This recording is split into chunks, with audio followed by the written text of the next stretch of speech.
Bom, existe uma outra forma também de você criar estruturas de decisão, que é com o uso do switch case, ok? O switch case, ele é como se fosse um if else um pouco menos poderoso no sentido de comparação, porque ele normalmente vai fazer uma comparação simples. Olha só, o switch, ele começa dessa forma, tá? Então você declara switch, abre chaves e fecha chaves aqui, e você vai colocar todos os seus casos de análise seguido pelo break, ok? Eu simulei aqui, fiz um pequeno programa em que eu coloquei a variável e agora eu vou colocar aqui o comando, ó, console.log condição 1. Beleza?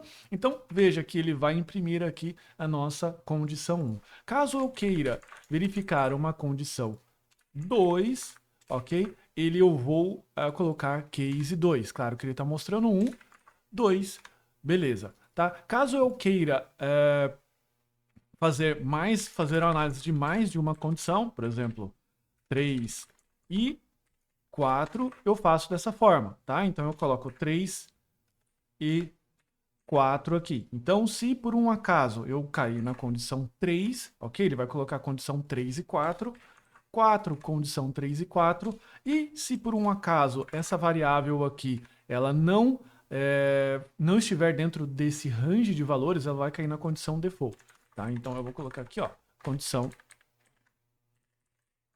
default. Então ele vai mostrar aqui condição default. Eu não sou obrigado a colocar a condição default, mas simplesmente ele vai terminar o switch e vai continuar no fim do programa aqui.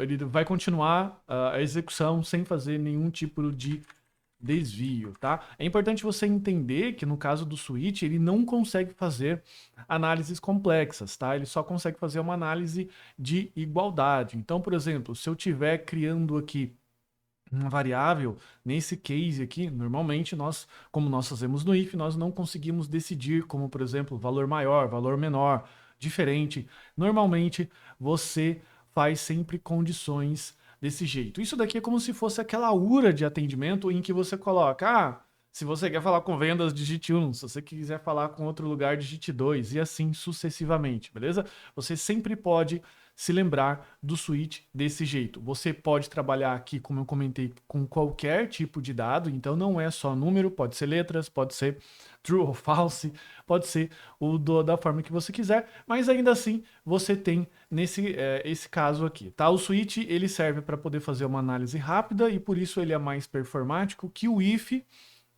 normalmente porque você já consegue fazer uma análise rápida, tá certo? E você consegue fazer uma análise precisa. Só toma cuidado principalmente com números quebrados, tá? Se eu colocar 1.1, 1.3, por exemplo, ele vai cair na condição default, tá? Então você está falando assim, poxa, mas então é só colocar 1.3. É verdade, tá? Ele vai cair na condição 1. Mas se dá 1.333, se bater uma dízima aqui, tá? Ele vai cair na condição default. Então, toma bastante cuidado com o switch, porque, como eu comentei, ele não tem uma análise de range, análise de diferença desses valores, como você pode utilizar no if com menor ou maior, beleza?